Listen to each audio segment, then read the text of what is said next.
Ini adalah WBCQ, menghadirkan radio World's Last Chance kepada Anda dari Monticello, Maine, Amerika Serikat.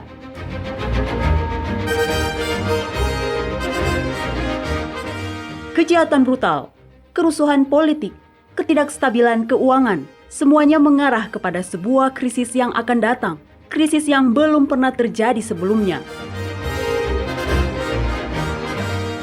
Tetaplah bersama radio World's Last Chance untuk belajar cara Anda dapat bersiap secara rohani menghadapi apa yang berada di depan. Radio WLC mempersiapkan orang untuk menyambut Sang Juru Selamat yang segera kembali.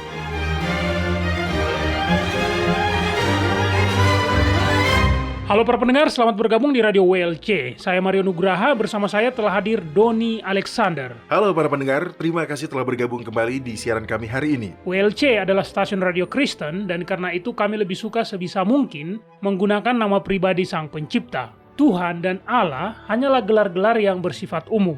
Dan karena program kita disiarkan di seluruh dunia, maka siaran kita ini pun terdengar di negara-negara yang mayoritas penduduknya menyembah Tuhan, Allah, atau bahkan dewa yang berbeda. Tuhan yang dibahas di dalam Alkitab, yaitu Sang Pencipta, memiliki nama pribadi, yaitu Yahwa atau Yah. Nama ini berasal dari akar kata hayya. Ini adalah bentuk kata kerja verb of being. Kita memang tidak mengenal istilah kata kerja seperti ini dalam bahasa Indonesia, tapi ini berarti bahwa Yahwa adalah pribadi yang ada dengan sendirinya. Dia ada di dalam segala ruang dan waktu, baik dulu, sekarang, dan selamanya. Nah, nama Sang Juru Selamat yaitu Yesus berasal dari upaya bahasa Yunani untuk mentransliterasi nama aslinya dalam bahasa Ibrani, yaitu Yahuswa. Kadang-kadang orang menyebutnya Yesua atau Yahsa, dan itu tidak masalah. Meskipun dari dua versi itu, Yahsa sebenarnya lebih tepat. Dan bagaimanapun juga orang menyebut variasi dari singkatan namanya, namun nama formalnya sebenarnya adalah Yahuswa, dan itu berarti keselamatan dari Yahwa. Benar, dan dalam bahasa Ibrani juga memang ada penggunaan beberapa gelar. Karena itu, jika kita membaca ayat-ayat di dalam Alkitab Perjanjian Lama, maka Anda akan mendengar kata Eloa atau Elohim. Ini adalah gelar-gelar yang merujuk pada Yahwa. Baik, Doni, apa yang Anda ingin bagikan pada hari ini? Mario, apakah Anda pernah mendengar kisah dari Putri Keribu? Keribu? Sepertinya itu adalah salah satu spesies rusa yang hidup di kutub atau semacamnya, ya kan? Bukan. Ya, Anda benar. Tapi bukan itu yang saya bicarakan, Mario. Yang saya maksud adalah Putri Keribu dari Javasu. Nah, Anda belum pernah mendengarnya? Belum. Kedengarannya seperti karakter kartun, Doni. Nah, Anda tidak salah. Dia memang banyak digambarkan dalam karikatur. Pada tahun 1817, seorang wanita cantik yang mengenakan sorban berwarna gelap muncul di sebuah desa dekat Bristol di Inggris. Penduduk setempat tidak mengerti bahasanya. Awalnya mereka mengira dia adalah petani asing. Tetapi kemudian seorang pelaut Portugis yang mengaku memahaminya memberitahu semua orang bahwa dia sebenarnya adalah seorang putri dari sebuah pulau bernama Javasu. Menarik. Saya belum pernah mendengar tentang Javasu sebelumnya. Oh, ini akan menjadi semakin menarik, Mario. Menurut Putri Keribu, dia telah diculik oleh bajak laut dan dia melarikan diri dengan cara melompat ke laut dan berenang ke pantai. Oke, tentunya dia harus melalui badai dan perairan dingin di Selat Inggris. Ya, tentu saja. Kedengarannya seperti kisah pahlawan super abad ke-19, Doni. Nah, ceritanya dimuat di koran lokal dan kemudian seorang wanita berkata, "Hei, saya kenal dia. Dia dulu bekerja untuk saya. Dia menghibur anak-anak saya dengan berbicara dalam bahasa yang dibuat-buat." Nah, itu luar biasa. Jadi, siapa dia? Namanya Mary Baker. Dia adalah putri seorang tukang sepatu dan telah melakukan perjalanan yang jauh dari Devonshire, Inggris. Jadi, dia adalah warga lokal di sana. Saya tidak yakin Anda bisa menyebutnya seperti itu, atau menganggap ini sebagai sebuah kasus pencurian identitas. Karena Putri Keribu tidak pernah benar-benar ada. Tetapi ini adalah sebuah kasus kesalahan identitas. Dan itulah yang ingin saya bicarakan hal ini, Mario. Oke. Baik, saya akan menanyakan satu pertanyaan.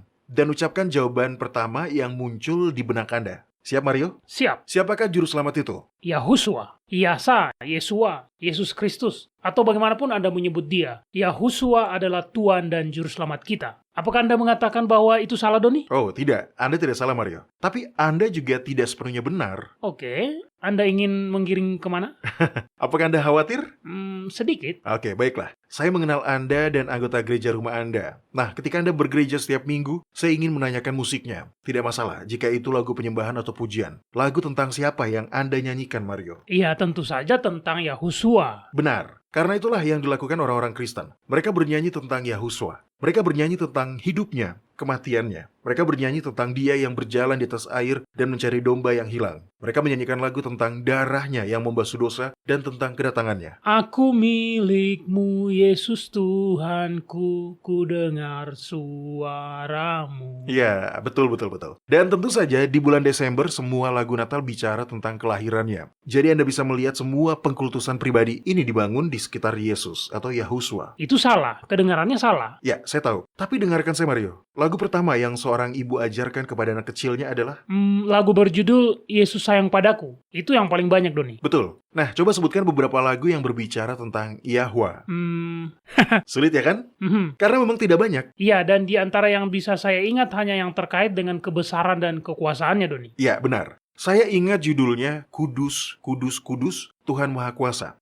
Ya, begitulah Mario. Baik, Mario, saya ingin bertanya. Ketika Anda menyanyikan lagu-lagu tentang Yahusua, bagaimana perasaan Anda? Ya, ada rasa tenang, dikasihi, terlindungi, disayangi. Dan ketika Anda menyanyi atau mendengarkan lagu tentang Yahwa, lagu-lagu itu tidak memberi Anda perasaan yang sama, ya kan? Tidak, terus terang tidak, Doni. Lagu-lagu itu menekankan betapa kecilnya Anda di hadapan pribadi yang begitu tinggi dan agung dan jauh dari keberadaan Anda sendiri. Dan ketika tidak ada hubungan emosional yang nyata, atau setidaknya jika tidak ada hubungan yang hangat dan penuh kasih, maka Anda tidak akan bisa memiliki hubungan yang dekat dan penuh kasih. Anda pasti akan merasa lebih sulit untuk mempercayai bahwa Dia peduli kepada Anda dan pergumulan-pergumulan Anda. Benar sekali. Nah, saya menyimpulkan bahwa setan memiliki andil dalam hal ini. Tentu, Yahusua adalah penebus kita.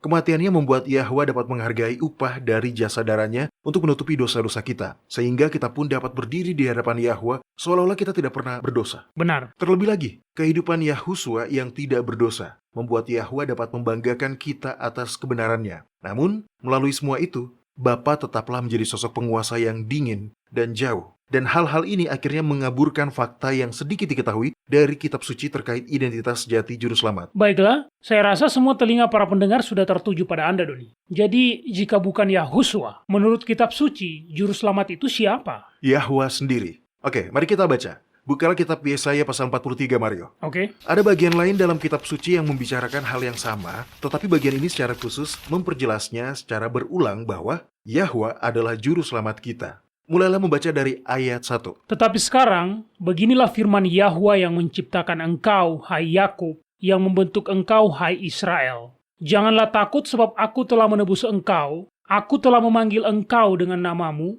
engkau ini kepunyaanku. Siapa yang telah menebus kita? Yahwa. Yahwa. Oke, teruskan. Apabila engkau menyeberang melalui air, aku akan menyertai engkau, atau melalui sungai-sungai, engkau tidak akan dihanyutkan. Apabila engkau berjalan melalui api, engkau tidak akan dihanguskan, dan nyala api tidak akan membakar engkau. Beginilah caranya dalam menyelamatkan kita.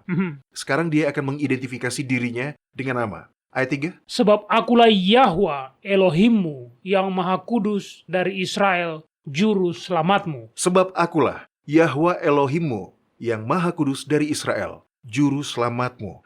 Yahwa adalah juru selamat tertinggi kita. Benar. Dan pernyataan itu terus diulang di sepanjang pasal ini. Ayat 4 dan 5. Oleh karena engkau berharga di mataku dan mulia, dan aku ini mengasihi engkau, maka aku memberikan manusia sebagai gantimu, dan bangsa-bangsa sebagai ganti nyawamu. Janganlah takut, sebab aku ini menyertai engkau. Baik, Mario, sekarang bacakan ayat 10 dan 11. Oke. Para pendengar, sekali lagi, ini berasal dari kitab Yesaya pasal 43, ayat 10 dan 11. Kamu inilah saksi-saksiku, demikianlah firman Yahwa, dan hambaku yang telah kupilih, supaya kamu tahu dan percaya kepadaku, dan mengerti bahwa aku tetap Dia. Sebelum aku tidak ada El yang dibentuk, dan sesudah aku tidak akan ada lagi.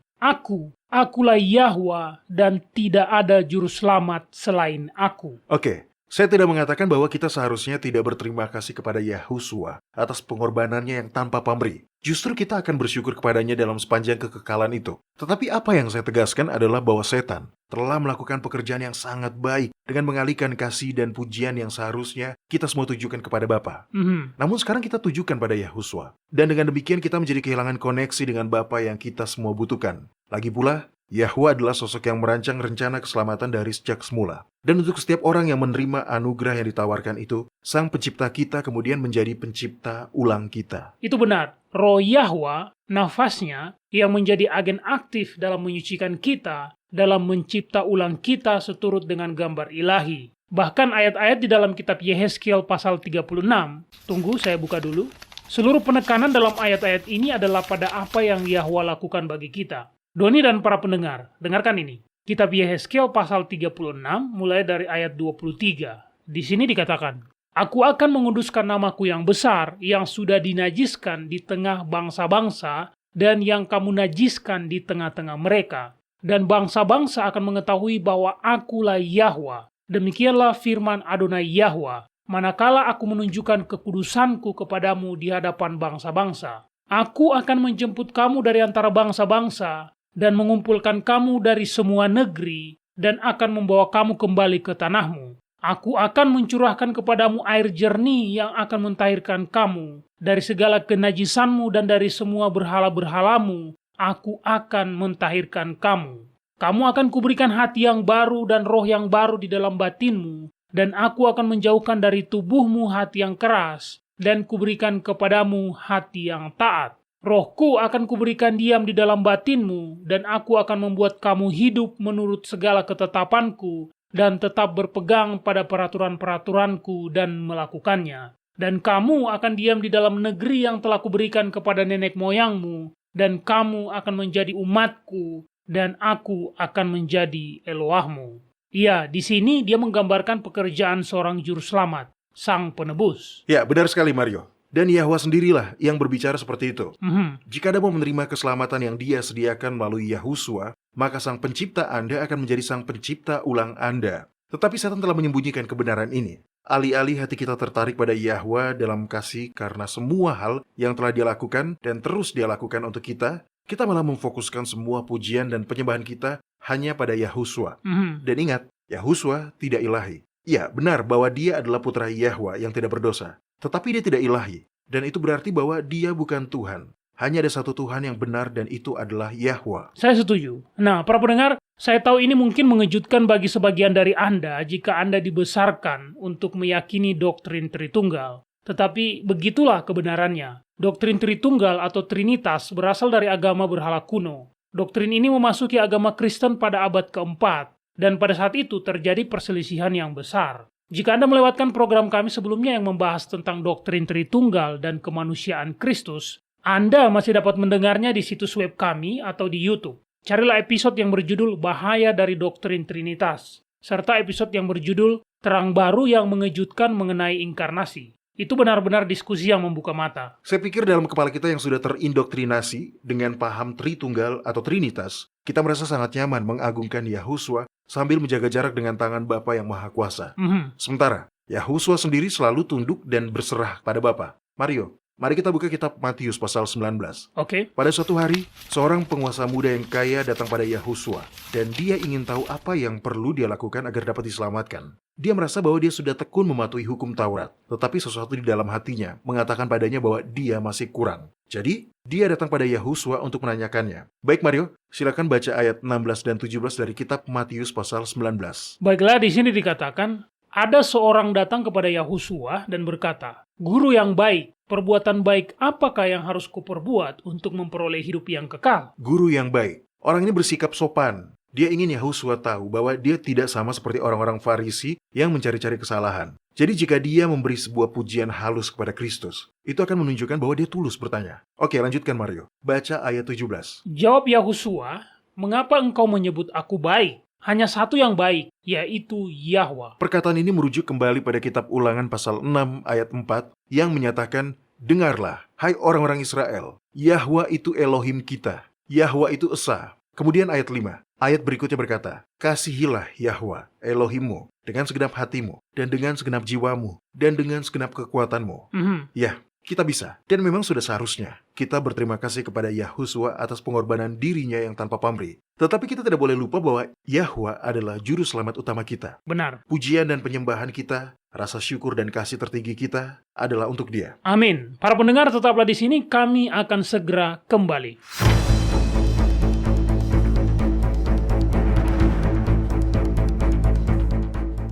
Anda mendengarkan radio World's Last Chance di WBCQ yang mengudara pada gelombang 31 meter di frekuensi 9330 kHz. Radio World's Last Chance mempersiapkan orang untuk menyambut Sang Juru Selamat yang segera kembali.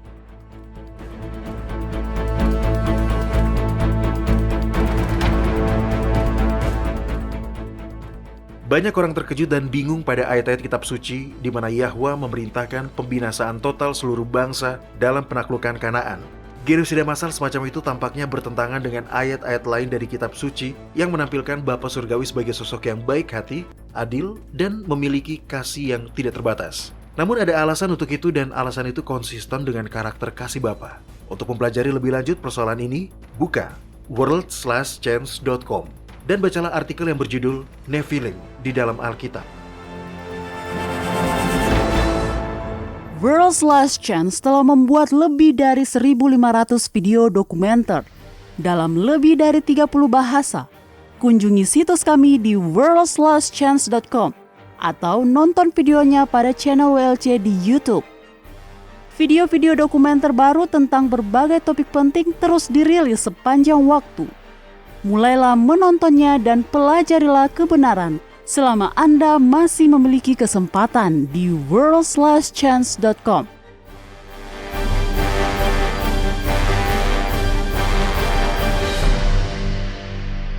Oke, jadi izinkan saya bertanya kepada Anda, Doni. Ya. Apakah akan menjadi salah jika kita menyebut Yahuswa sebagai juru selamat? Saya mengerti maksud Anda bahwa kita tidak boleh mengalihkan dari Yahwa penyembahan yang sudah seharusnya hanya menjadi miliknya. Tapi apakah salah jika kita menyebut Yahuswa sebagai juru selamat? Apakah kita telah berdosa melakukan itu selama bertahun-tahun? Tidak, sama sekali tidak. Seorang juru selamat adalah seseorang yang menyelamatkan. Itulah pekerjaan seorang juru selamat.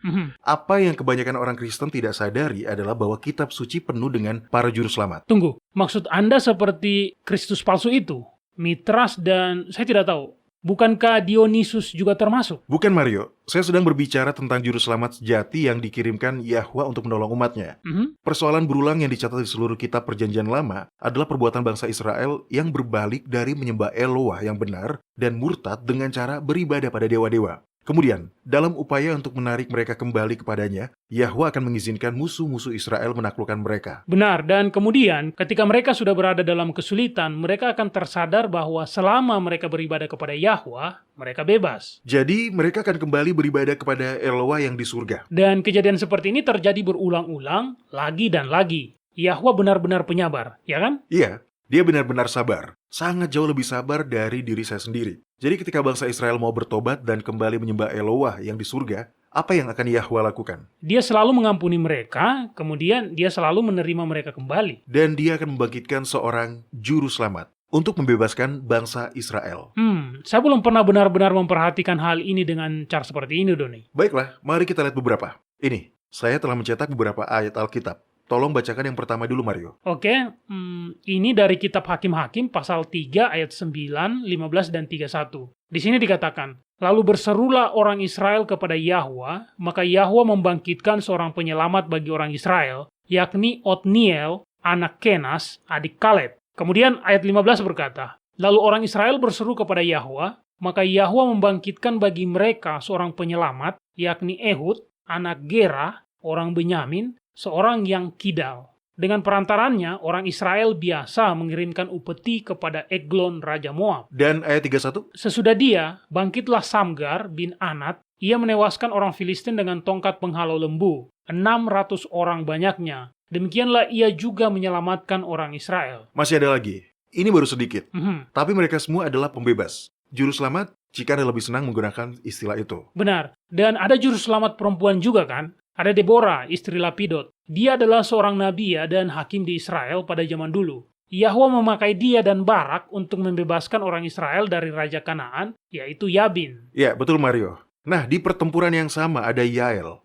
Ketika Jenderal Yabin melihat bahwa mereka sudah kalah dalam pertempuran itu dan tentaranya sudah melarikan diri, Yael mengajak jenderal tersebut masuk ke dalam kemahnya dan di situ Yael membunuhnya dengan patok kemah saat dia sedang tidur. Dan ada Ester. Dia mempertaruhkan nyawanya untuk menyelamatkan semua orang Israel di kerajaan Persia. Sepupunya, Mordekai, bahkan mengatakan kepadanya bahwa mungkin Yahwa telah menjadikan Ester sebagai ratu untuk saat-saat seperti ini. Kita terbiasa hanya memikirkan Yahuswa dalam kaitannya dengan istilah juru selamat. Tapi orang-orang Israel sangat mengenal gagasan bahwa Yahwalah yang membangkitkan para juru selamat untuk membebaskan mereka.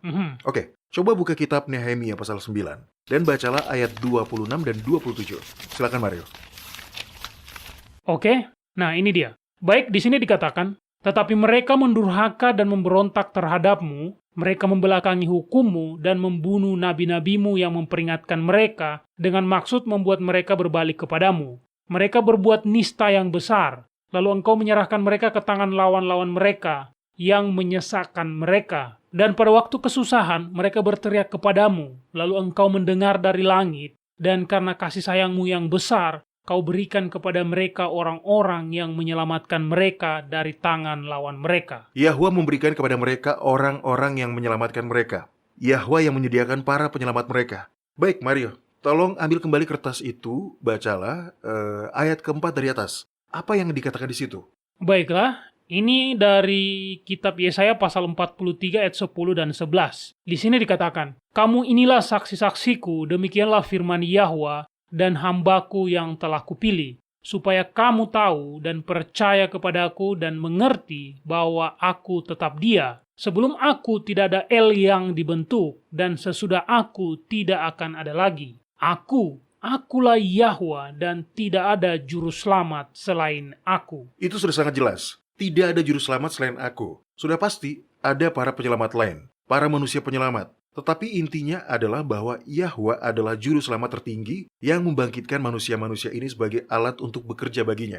Oke, jadi Yahuswa juga adalah juru selamat yang dibangkitkan oleh Yahwa untuk menyelamatkan. Bukan hanya bangsa Israel, tapi seluruh umat manusia. Benar, dan bagi saya sangat menarik menyadari bahwa Yahusua sebagai juru selamat umat manusia adalah penggenapan dari Yosua. Mereka berdua ditentukan oleh Yahwa untuk memimpin umatnya ke tanah perjanjian. Yosua membawa mereka ke Kanaan, dan Yahusua menuntun kita ke bumi yang baru. Dan nama Yosua sebenarnya adalah Yahuswa. Betul sekali. Kita mendapat Yosua dari Joshua, dan Joshua sendiri dari versi Inggris dari bahasa Ibrani Yahusua. Mereka berdua dikuduskan Yahwa untuk melakukan sebuah pekerjaan khusus. Anda ingat Mario, ketika Maria kedapatan hamil, tunangannya Yusuf tidak yakin harus berbuat apa.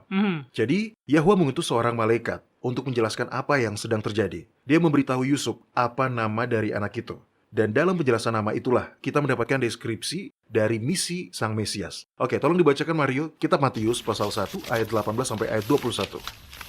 Kelahiran Yahusua Kristus adalah seperti berikut. Pada waktu Maria, ibunya, bertunangan dengan Yusuf, ternyata ia mengandung dari Roh Kudus sebelum mereka hidup sebagai suami istri. Karena Yusuf suaminya, seorang yang tulus hati dan tidak mau mencemarkan nama istrinya di muka umum, ia bermaksud menceraikannya dengan diam-diam. Tetapi, ketika ia mempertimbangkan maksud itu, malaikat Yahwa nampak kepadanya dalam mimpi dan berkata, Yusuf anak Daud, janganlah engkau takut mengambil Maria sebagai istrimu, sebab anak yang di dalam kandungannya adalah dari Roh Kudus. Ia akan melahirkan anak laki-laki dan engkau akan menamakan dia Yahusua, karena dialah yang akan menyelamatkan umatnya dari dosa mereka. Nah, di situ orang-orang yang memperhatikan signifikansi dari kata-kata malaikat itu akan tahu bahwa misi Sang Mesias adalah misi rohani. Misinya bukanlah untuk menggulingkan kerajaan Romawi. Benar, itu adalah nama yang sempurna untuk Sang Juru Selamat. Yahusua berarti keselamatan dari Yahwa. Itulah Yahusua. Dia secara harfiah adalah keselamatan dari Yahwa. Tetapi sekali lagi misi Yahusua jauh lebih komprehensif daripada sekedar membebaskan orang Israel dari kerajaan Romawi yang menindas mereka. Tapi ada beberapa orang yang mengetahuinya, ya kan? Saya sedang memikirkan Sakaria, ayah dari Yohanes Pembaptis. Oke, saya buka dulu dengan cepat.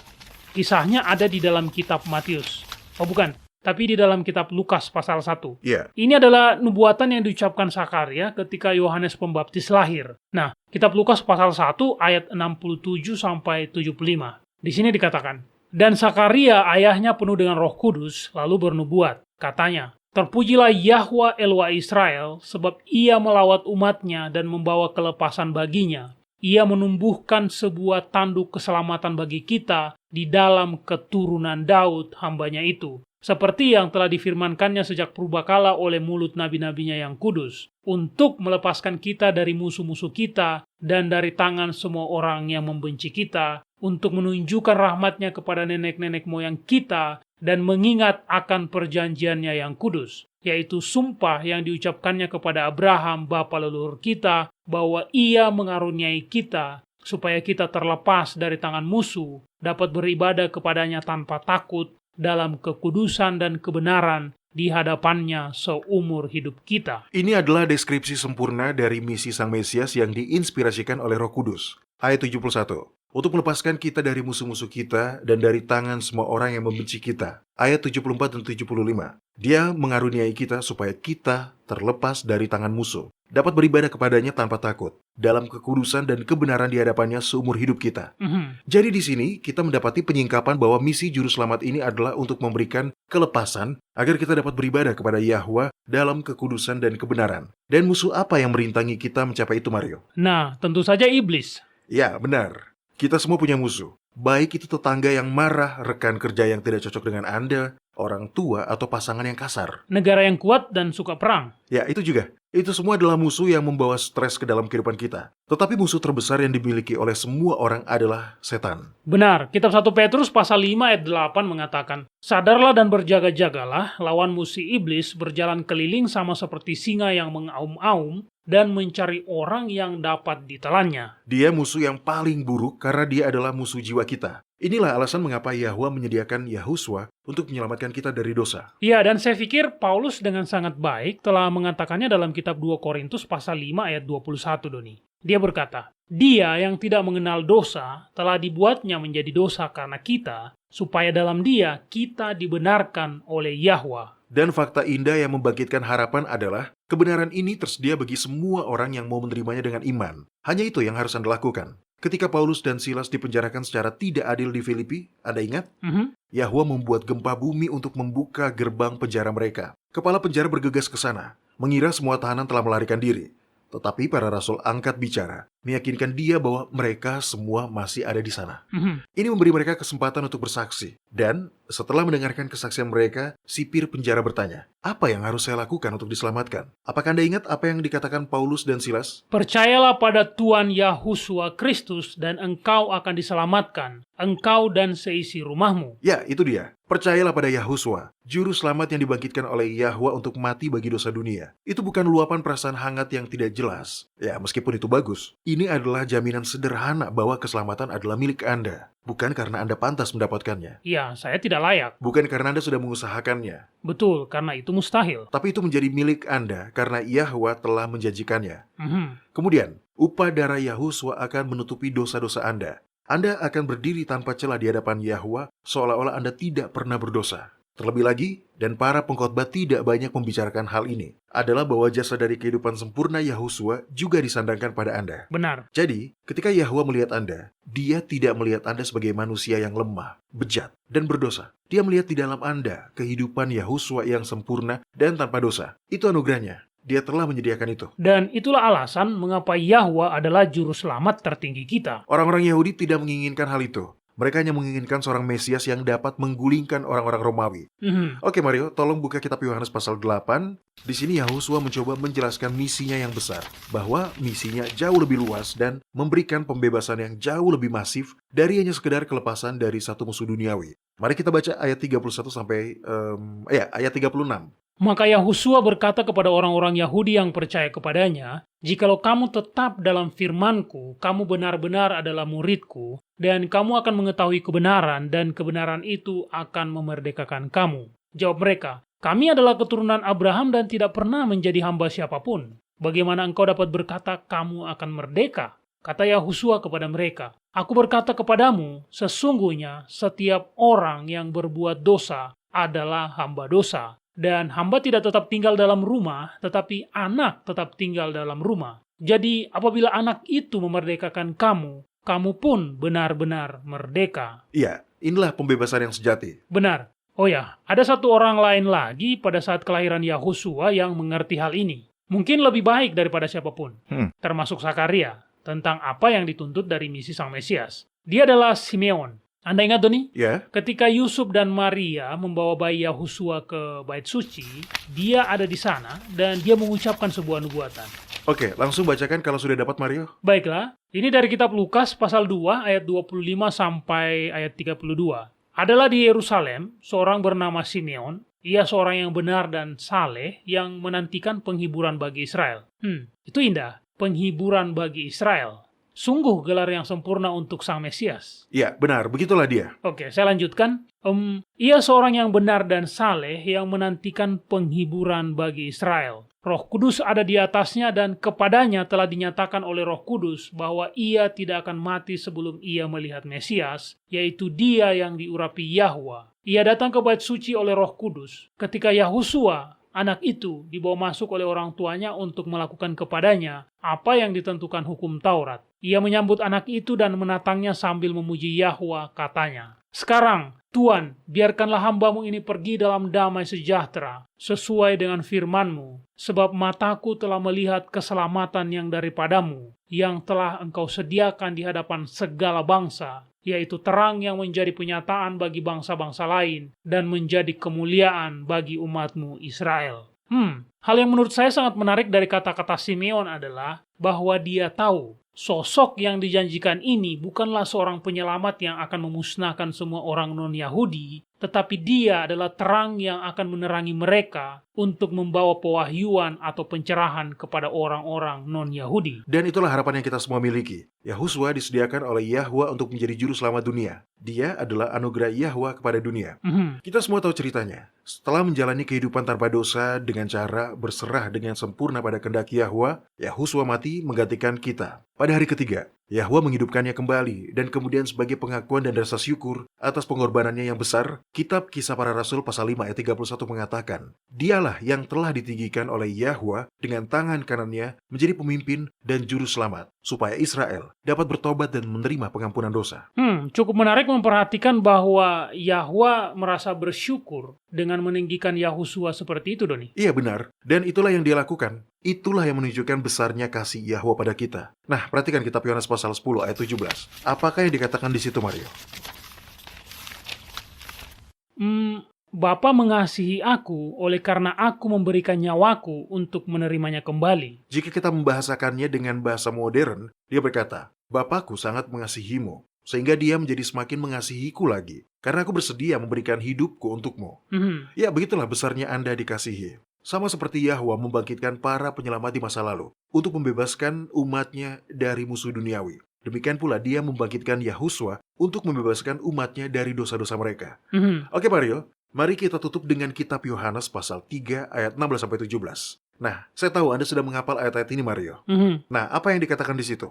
Iya, karena seluruh Injil diringkas dalam 2 ayat ini, Doni. Ayat itu berkata, "Karena begitu besar kasih Yahwa akan dunia ini, sehingga ia telah mengurniakan anaknya yang tunggal, supaya setiap orang yang percaya kepadanya tidak binasa, melainkan beroleh hidup yang kekal. Sebab Yahwa mengutus anaknya ke dalam dunia, bukan untuk menghakimi dunia, melainkan untuk menyelamatkannya oleh dia." Tawaran keselamatan ini masih tersedia.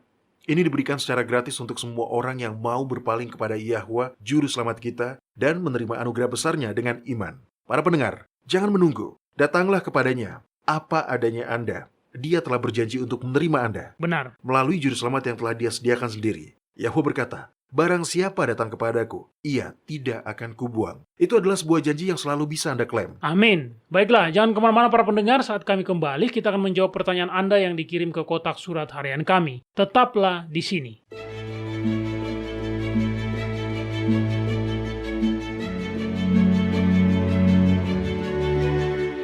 Anda mendengarkan radio World's Last Chance di WBCQ yang mengudara pada gelombang 31 meter di frekuensi 9330 kHz. Radio World's Last Chance mempersiapkan orang untuk menyambut Sang Juru Selamat yang segera kembali.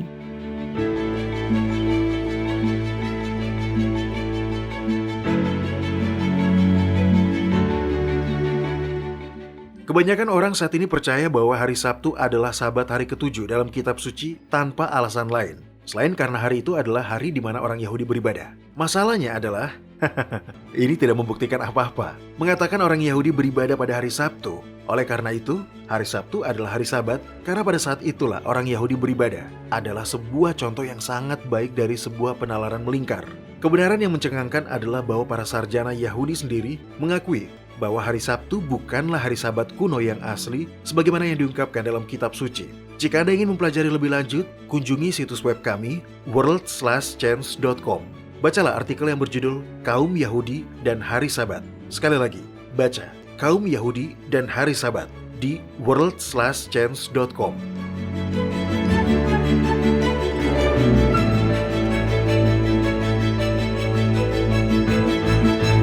Nah, kita punya pertanyaan hari ini dari Taiwan. Sepertinya kita pernah mendapatkan pertanyaan dari sana sebelumnya, ya kan? Ya, saya yakin begitu. Beberapa waktu yang lalu, Mario. Oke, Taiwan. Anda tahu, Taiwan berada di area cincin api. Tetapi tahukah Anda bahwa Taiwan adalah salah satu tempat paling rawan gempa di dunia? Hah? Tidak, saya baru tahu sekarang. Iya, setiap tahun mereka terdeteksi mengalami lebih dari 1.000 gempa bumi yang dapat dirasakan dan lebih dari 17.000 gempa yang tercatat tetapi tidak terasa. Itu gila, itu berarti 50 gempa bumi sehari? Iya, begitulah. Wow, mereka yang tinggal di sana adalah orang-orang pemberani. Oke, mari kita lihat. Jia Li menulis, kisah Alkitab yang selalu mengganggu saya adalah kisah Yefta. Apakah dia benar-benar membunuh putrinya sendiri? Saya juga bertanya-tanya tentang hal itu, Doni. Singkatnya, tidak. Dia tidak melakukannya. Baik, bagi para pendengar yang belum mengetahui kisah Yefta, mari kita rangkum. Yefta adalah seorang hakim di Israel pada zaman dulu. Ketika orang Amon datang dan berperang melawan Bani Israel, Yefta diminta untuk memimpin pasukan dalam perang melawan orang Amon tersebut. Nah, Yefta tahu bahwa kemenangannya bersumber dari Yahwa. Jadi sebelum pertempuran, dia berdoa dan bersumpah. Nah, Mario tolong buka dan bacakan kitab Hakim-Hakim pasal 11, ayat 30 dan 31. Oke, tunggu sebentar. Nah, ini dia. Di sini dikatakan, lalu bernasarlah Yefta kepada Yahwa katanya, jika engkau sungguh-sungguh menyerahkan Bani Amon itu ke dalam tanganku, maka apa yang keluar dari pintu rumahku untuk menemui aku, pada waktu aku kembali dengan selamat dari Bani Amon, itu akan menjadi kepunyaan Yahwa, dan aku akan mempersembahkannya sebagai korban bakaran. Jadi, kedengarannya bagus, ya kan? Dia mendedikasikan dirinya untuk Yahwa sebelum pertempuran dimulai, dan dia berjanji untuk mempersembahkan apapun yang keluar dari rumahnya untuk menemuinya ketika dia kembali ke rumah. Sepertinya dia sudah lelah dilompati oleh anjingnya saat pulang ke rumah dan ingin menyingkirkannya. Iya, mungkin. Tapi bukan itu yang terjadi, Mario. Yahwa memberikan kemenangan kepada orang Israel dan kemudian Yefta kembali ke rumah. Oke, sekarang bacalah ayat 34. Apa yang menyambutnya, Mario? Ketika Yefta pulang ke Mispa, ke rumahnya, tampaklah anaknya perempuan keluar menyongsong dia dengan memukul rebana serta menari-nari. Dialah anaknya yang tunggal. Selain dari dia, tidak ada anaknya laki-laki atau perempuan. Jadi yang keluar menyambutnya adalah putrinya sendiri. Bukan anjing kampung yang kotor, tapi putrinya. Dan putrinya ini adalah anak satu-satunya. Sekarang ayat berikutnya, ayat 35. Ayat ini yang menyebabkan kebingungan. Oke, silakan dibacakan, Mario. Demi dilihatnya dia, dikoyakannya bajunya sambil berkata, "Ah, anakku, engkau membuat hatiku hancur lulu, dan engkaulah yang mencelakakan aku. Aku telah membuka mulutku bernasar kepada Yahwa, dan tidak dapat aku mundur." Inilah yang membingungkan semua orang. Yefta telah berjanji kepada Yahwa untuk mempersembahkan apapun yang keluar dari rumahnya, dan dia tidak bisa membatalkannya. Ya, itu benar-benar terdengar seperti dia menepati nasarnya dan membunuh anaknya. Saya juga bertanya-tanya tentang itu. Apakah dia betul-betul melakukannya, Doni? Tidak. Itu akan menjadi pembunuhan dan perintah ke-6 dengan jelas menyatakan jangan membunuh. Yahwa tidak akan menyetujui tindakan seperti itu, walaupun alasannya adalah untuk memenuhi sumpah. Jadi, apa yang dia lakukan? Dia jelas merasa kesal, jadi dia melakukan sesuatu untuk memenuhi sumpahnya. Apa yang dia lakukan, Doni? Sebuah petunjuk ditemukan dalam ayat 31, dalam sumpah aslinya. Yefta berkata bahwa dia akan mempersembahkan sebagai korban bakaran apapun yang pertama keluar dari pintu untuk menyambutnya.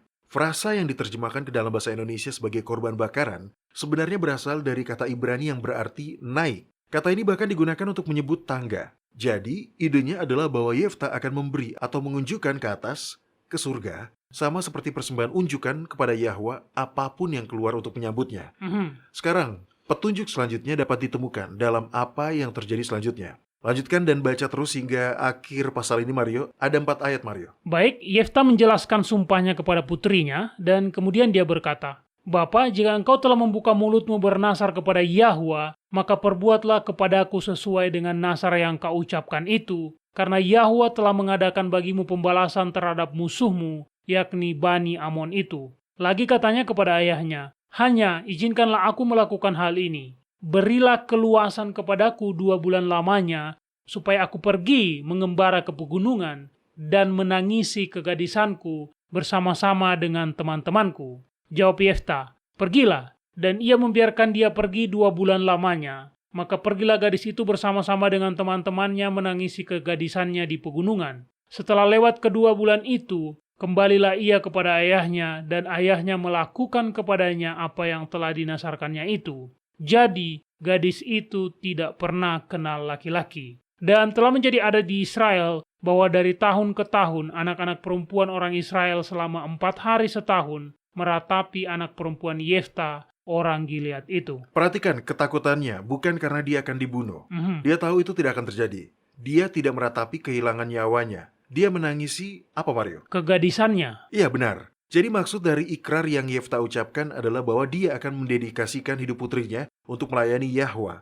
Dia tidak akan pernah menikah. Dia tidak akan pernah punya anak. Dikatakan tepat di ayat 39, bagaimana dia menjalankan sumpahnya. Dia tidak pernah kenal laki-laki. Benar. Kata kenal dalam konteks ini merujuk pada hubungan seksual. Seperti dalam kitab Kejadian di mana dikatakan Adam mengenal istrinya dan dia mengandung dan melahirkan seorang anak laki-laki. Ya, dan ini benar-benar akan menjadi sebuah pukulan telak bagi Yefta. Dia adalah anak satu-satunya. Jadi jika dia tidak bisa menikah dan memiliki anak, garis keturunan Yefta akan berhenti bersamanya. Tidak akan ada orang yang meneruskan namanya. Tepat. Nah, perhatikan di ayat 40 dikatakan, dari tahun ke tahun anak-anak perempuan orang Israel selama 4 hari setahun meratapi anak perempuan Yefta. Kata meratapi di sini bukanlah pilihan kata terjemahan yang terbaik. Meratapi dalam bahasa Indonesia mengandung konotasi berkabung. Anda menangis, sedih, dan berduka saat Anda meratapi sesuatu. Tetapi kata Ibrani memiliki arti yang berbeda. Kata aslinya adalah tau nau, dan itu berarti menyatakan pujian untuk merayakan atau memperingati. Jadi ini merujuk pada penghormatan.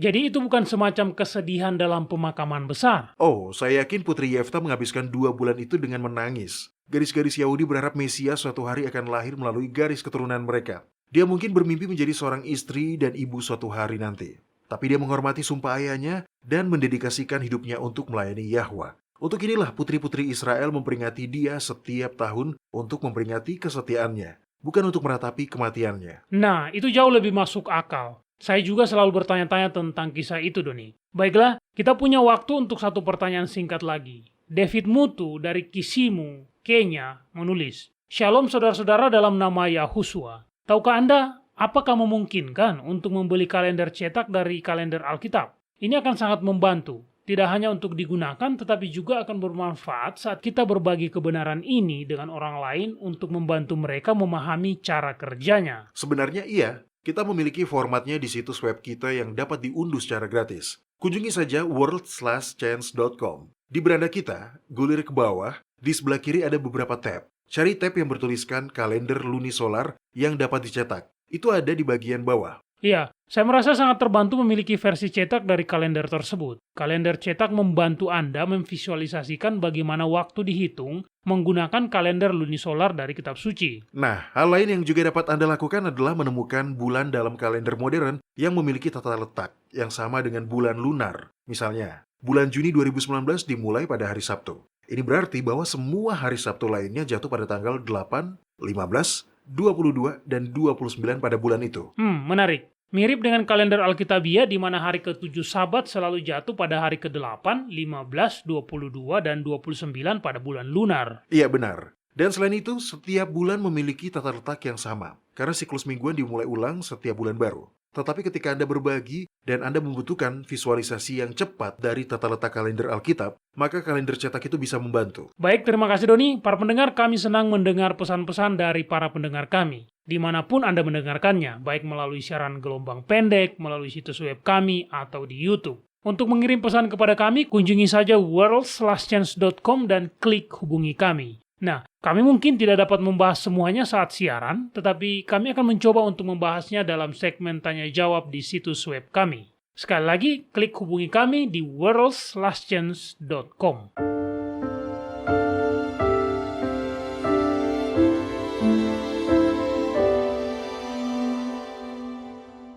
Anda menyukai apa yang Anda dengar? Kunjungi situs kami di worldslastchance.com untuk mendengarkan episode-episode lain dari program radio kami. Radio World's Last Chance mempersiapkan orang untuk menyambut Sang Juru Selamat yang segera kembali.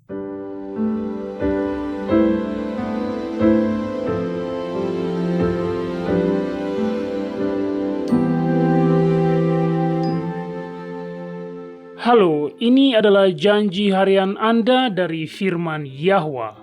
Kathleen Kohler mengkhawatirkan putranya Ben.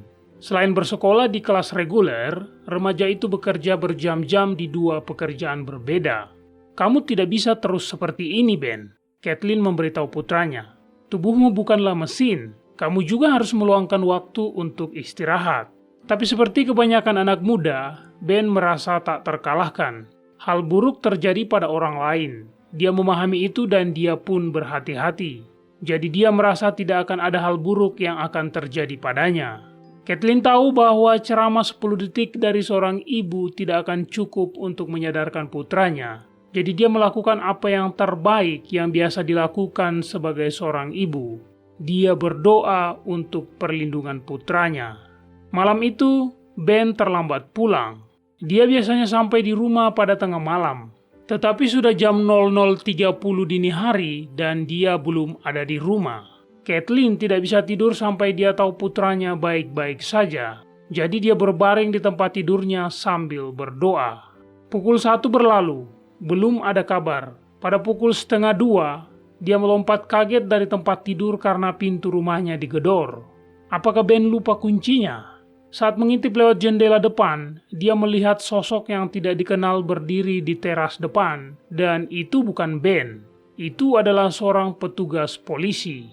Apakah Anda ibu Ben Kohler? Petugas patroli itu bertanya. Iya, apakah dia baik-baik saja? Dia masih hidup, jawab polisi itu. Tapi dia mengalami kecelakaan. Dari penampakan jejak ban, dia tidak melakukan pengereman.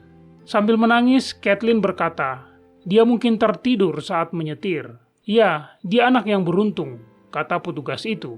Jika dia melebar sedikit saja, dia akan mati. Belakangan, Kathleen mempelajari keseluruhan kejadian itu. Seperti yang dia takutkan, Ben kelelahan karena bekerja berjam-jam. Dalam perjalanan pulang, dia tertidur saat menyetir. Truknya keluar dari jalan raya, menuruni tanggul terjal dan masuk ke rawa. Pecahan kaca menancap di tengkoraknya. Ben sangat jauh dari tempat pertolongan terdekat. Saat itu sudah tengah malam dan dia tahu truknya tidak bisa terlihat dari jalan. Dia harus keluar untuk mendapatkan pertolongan. Setelah merayap di sepanjang jalan selama 15 menit, lampu depan sebuah kendaraan nampak datang ke arahnya dan berhenti.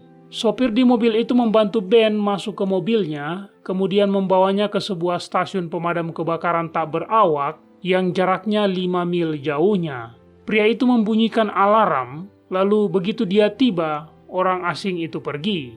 Dia meninggalkan Ben yang duduk di luar gedung.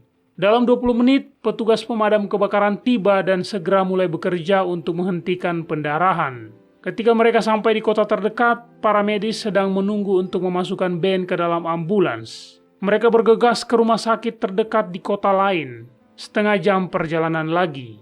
Di rumah sakit, Ben menerima transfusi darah yang sangat dibutuhkan. Seseorang sedang mengawasinya, kata dokter itu kepada orang tua Ben. 15 menit lagi dan dia akan mati kehabisan darah. Keluarga Kohler tidak pernah mengetahui identitas orang asing yang membantu Ben mendapatkan bantuan malam itu. Namun, satu hal yang mereka ketahui adalah bahwa melihat lokasi kecelakaan itu, dan pertolongan yang didapatkan oleh Ben. Mereka sadar bahwa itu semua karena pemeliharaan dari Yang Maha Tinggi. Ben telah lolos dari kematian. Kitab Mazmur pasal 91 ayat 9-12 mengatakan, "Sebab Yahwa ialah tempat perlindunganmu, Yang Maha Tinggi telah kau buat tempat perteduhanmu. Malapetaka tidak akan menimpa kamu dan tula tidak akan mendekat kepada kemahmu. Sebab malaikat-malaikatnya akan diperintahkannya kepadamu untuk menjaga engkau di segala jalanmu. Mereka akan menatang engkau di atas tangannya supaya kakimu jangan terantuk kepada batu." Kepada kita telah diberikan janji-janji yang besar dan berharga. Majulah dan mulailah mengaminkannya.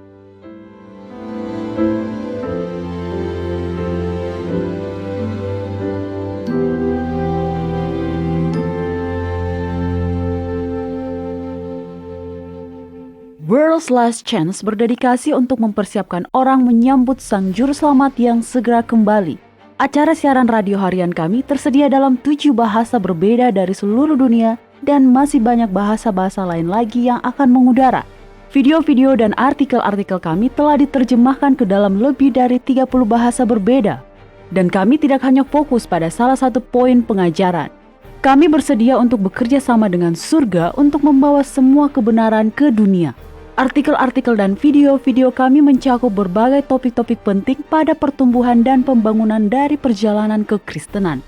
Kami menghadirkan materi yang mencakup kesalehan praktis di dalam kehidupan sehari-hari, doktrin Alkitabiah yang benar-benar hanya didasarkan pada firman Yahwa, kalender Sang Pencipta, dan nubuatan akhir zaman yang penting untuk Anda ketahui. Kami bahkan membahas berbagai macam angin pengajaran yang palsu yang telah digunakan oleh setan untuk menipu banyak orang, dan mengungkapkan mengapa itu salah dan apa yang benar berdasarkan Alkitab. Kunjungilah kami hari ini di worldslastchance.com. Pelajarilah kebenaran di hari-hari terakhir ini.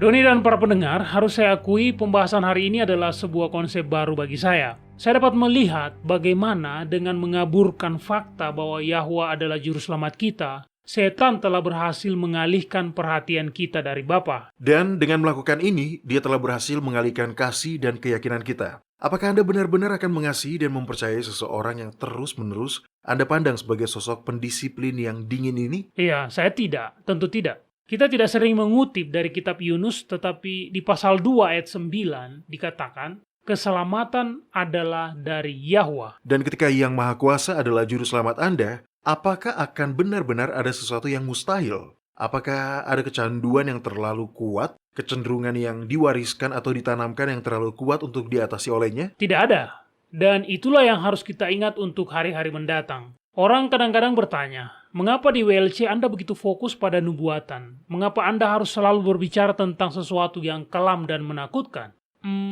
Ya, tapi tidaklah menjadi kelam dan menakutkan jika Anda tahu bahwa Anda berada di pihak yang menang. Ya, Anda benar, Mario. Nah, tahukah Anda kisah bangsa Israel, pembebasan mereka dari perbudakan Mesir? Kesetiaan dan perhatian Yahwa untuk mereka selama bertahun-tahun, mereka mengembara di padang gurun. Dan akhirnya, kemenangan mereka saat masuk ke tanah perjanjian. Itu semua adalah gambaran dari pembebasan di masa yang akan datang. Pembebasan dari belenggu dosa, kesetiaan dan kepedulian Yahwa selama perjalanan hidup kita di padang gurun kita masing-masing. Terus, hingga saat Yahusua kembali dan menuntun kita ke tanah perjanjian di bumi yang baru. Itulah gambaran dan pemenuhannya. Dan sama seperti Yahwa membawa mereka dengan selamat melalui itu semua, Dia pun akan melakukan hal yang sama untuk kita. Iya benar. Dengarkan saya akan membaca kitab Ulangan pasal 7 ayat 6-9. Dan saat saya membacanya, ingatlah bahwa ini berlaku untuk kita. Sama seperti pada orang-orang Israel zaman dulu. Baiklah. Sebab engkaulah umat yang kudus bagi Yahwa, Elohimmu. Engkaulah yang dipilih oleh Yahwa, Elohimmu, dari segala bangsa di atas muka bumi, untuk menjadi umat kesayangannya. Bukan karena lebih banyak jumlahmu dari bangsa manapun juga. Maka hati Yahwa terpikat olehmu dan memilih kamu. Bukankah kamu ini yang paling kecil dari segala bangsa? Tetapi karena Yahwa mengasihi kamu dan memegang sumpahnya yang telah diikrarkannya kepada nenek moyangmu, maka Yahwa telah membawa kamu keluar dengan tangan yang kuat dan menebus engkau dari rumah perbudakan, dari tangan Firaun, Raja Mesir. Sebab itu haruslah kau ketahui bahwa Yahwa Elohimmu, dialah Eloah, Elohim yang setia, yang memegang perjanjian dan kasih setianya terhadap orang yang kasih kepadanya dan berpegang pada perintahnya, sampai kepada beribu-ribu keturunan. Anda tahu seperti yang kita bicarakan sebelumnya, Yosua adalah gambaran dari Yahusua. Nama mereka sama. Apa yang baru saja Anda baca mengingatkan saya pada pernyataan yang dibuat oleh Yosua. Dia berumur panjang. Dia memimpin bangsa Israel dengan selamat ke tanah Kanaan, dan mendekati akhir hidupnya, dia memanggil semua orang-orang Israel. Dan inilah yang dia katakan. Maka sekarang, sebentar lagi aku akan menempuh jalan segala yang fana. Sebab itu, insaflah dengan segenap hatimu dan dengan segenap jiwamu, bahwa satu pun dari segala yang baik yang telah dijanjikan kepadamu oleh Yahwa Elohimmu, tidak ada yang tidak dipenuhi. Semuanya telah digenapi bagimu, tidak ada satupun yang tidak dipenuhi. Para pendengar, itu juga yang akan menjadi kesaksian kita. Tidak ada satupun dari janji-janji Yahwa yang akan tidak terpenuhi. Baik, bergabunglah kembali bersama kami besok. Sampai jumpa dan ingat, Yahwa mengasihi Anda dan Dia aman untuk dipercaya.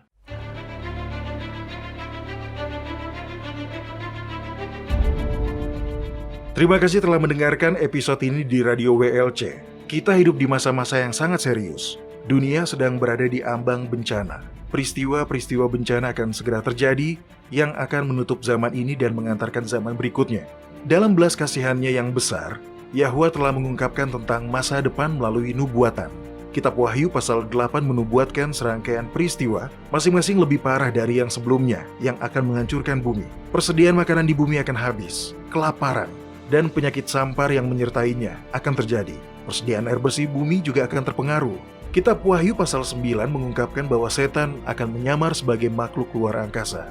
Teror dan kehancuran dari apa yang disebut invasi alien ini akan membuat orang-orang sangat membutuhkan keamanan dengan cara apapun. Kebebasan untuk hidup dan beribadah sesuai keyakinan di dalam hati akan menjadi tinggal kenangan. Banyak nyawa akan hilang selama rangkaian peristiwa ini. Dan ketika tanda binatang itu dipaksakan, akan ada yang menjadi martir. Setiap peristiwa akan mendatangkan krisis baru berikutnya sebagai sebuah panggilan belas kasihan yang terakhir untuk bertobat. Karena Yahwa menghendaki supaya jangan ada yang binasa, melainkan supaya semua orang berbalik dan bertobat. Segera setelah kejadian yang dijelaskan dalam kitab Wahyu pasal 8 dan 9 telah terjadi, 7 tulah terakhir akan dicurahkan. Tulah-tulah ini dan juga sangkakala-sangkakala yang mendahuluinya akan mendatangkan malapetaka di bumi dan menyebabkan kehancuran dan kesengsaraan yang belum pernah terjadi sebelumnya. Kitab Yesaya pasal 24 memperingatkan dengan berkata, sesungguhnya Yahwa akan menanduskan bumi dan akan menghancurkannya, akan membalikkan permukaannya dan akan menyerahkan penduduknya. Bumi terhuyung-huyung parah seperti orang mabuk dan goyang seperti gubuk yang ditiup angin. Dosa pemberontakannya menimpa dia dengan sangat. Ia rebah dan tidak akan bangkit-bangkit lagi. Namun, bagi orang-orang yang percaya, ada harapan.